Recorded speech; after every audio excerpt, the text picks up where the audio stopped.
All right, it's a Friday in December. It's not snowing, which means auto repair. I'm gonna throw some coveralls on, change the oil in a 2011 Dodge Ram with a 4.7 liter V8. At least that's what the owner's manual tells me. I don't really know. I've never done this before. And I'm not making this video as the best how-to video you can find on changing oil in a Dodge Ram 1500 of this age. I'm making it to say you can probably do it. I don't know if it'll save you any money, but it's one less appointment you have to keep. And it's not that hard. You probably can do it. Or not. I don't really know. I don't know you. So anyway, if it's helpful, hit the little subscribe button thing, and maybe in like 10 years I'll have enough money to buy myself a coffee. Okay, the first thing you want to know is how much oil this uses. I don't know. I've never looked it up, but this is the owner's manual. They're handy. They come with vehicles. If you still got one, should be a section about fluids and capacities. There it is, right there, page 90. If you don't have an owner's manual, you can read mine. And we're looking for information about our right here. There it is. There's what we got. 4.7 liters. Takes 6 quarts or 5.7 liters. So my motor, 4.7, 6 quarts or 5.7 liters. So that's what we'll buy. All right, I've never been under here before, but this is the bolt you're looking for. In my case, it seems like a 1/2 inch. I'll show you looking from outside the truck where you find it. We're gonna crack it and drain this off in an oil pan. Looking from the front of the vehicle, so you know where to find it. Right up in there. Pretty well drained off. Your oil filter is right there. It's got a handy little trough thing right there to set your drip pan under. So as soon as that is done draining, I'm gonna put the plug back in, pull the pan up here, pull that filter. All right, you pop the hood. There's a cap right here. It's labeled the kind of engine oil it wants.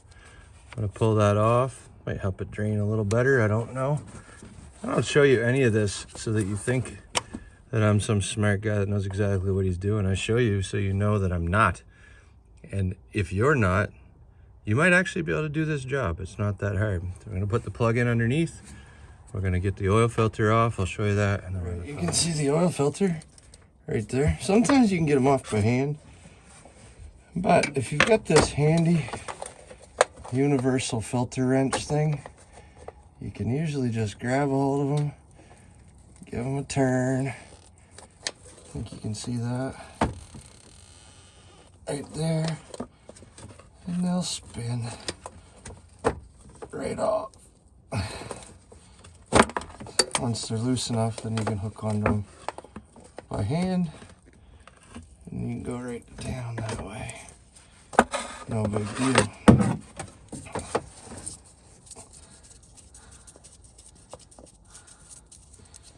We're gonna make a big mess, run down right down our wrist. That's how things work.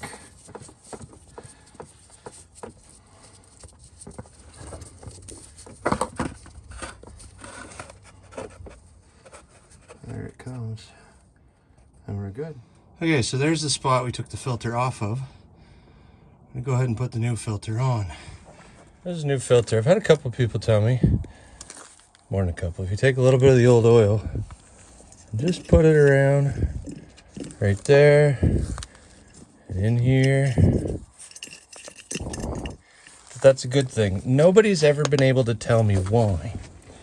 So I do it because I figure it doesn't hurt, you know? Best I can tell, maybe, so that things don't get all dried out and seals work the way that they're supposed to. I really don't know. Can you see anything? I can't. Man, I miss when the oil filters, you could get them from the top, you know? Those were the days. Those were the days. And we're good. I found it helpful. If you got a paint marker laying around, throw the date on that. You don't gotta wonder. Just tighten it on by hand. Don't need a big filter wrench. You might have to take it off later. Clean it up so if it leaks, you can tell. And there you have it. Well, not quite. You gotta fill it with oil. If you start it right now, you got trouble. Also, I'm down here I'm seeing another leak somewhere, so we're gonna try to find I it. do have to say this, Dodge, thank you. You know, this is the first vehicle I've ever been the one changing the oil on that takes exactly 6 quarts, which is 946 milliliters, which is just about 5.7 liters when you do a filter change. 2, which means you can buy 6 of these bottles, I live in Canada, and just pour them in. It's really, really nice. All right, it goes without saying, you should probably check to make sure it's not leaking. There we go. You wouldn't see much leaking around the filter yet because I haven't had it running. But you definitely see it in the pan, and it's not. I got other leaks, but not there. So you come up top, throw the oil cap on.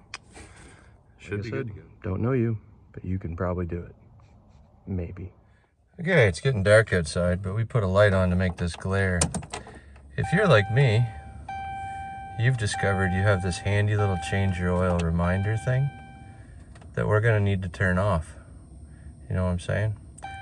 There it is right there. So apparently, if I pump the pedal 3 times, you know, reasonably slowly, turn it off, turn it back on, that supposedly resets this. So we're gonna try.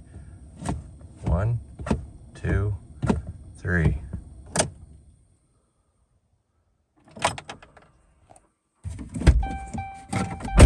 Now, if I start the truck,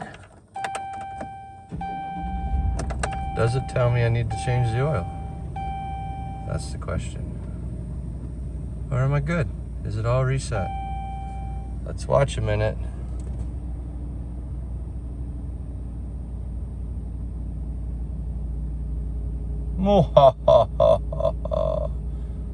Very nice. Very nice indeed. Oh, that's blinding. All right, well, that's that. You can probably do it. I mean, I don't really know. I don't know you, but you probably can. I wish you the best. It's not, if I've learned anything, mechanics don't get paid enough. So don't do this because you think mechanics are terrible. They're awesome and they know way more than me. I just can't always make it to the shop. So I don't know if you'll save anything or not, but think of how much you could lose if you messed it up and blew your engine. I'm kidding. You'll probably be all right. Probably.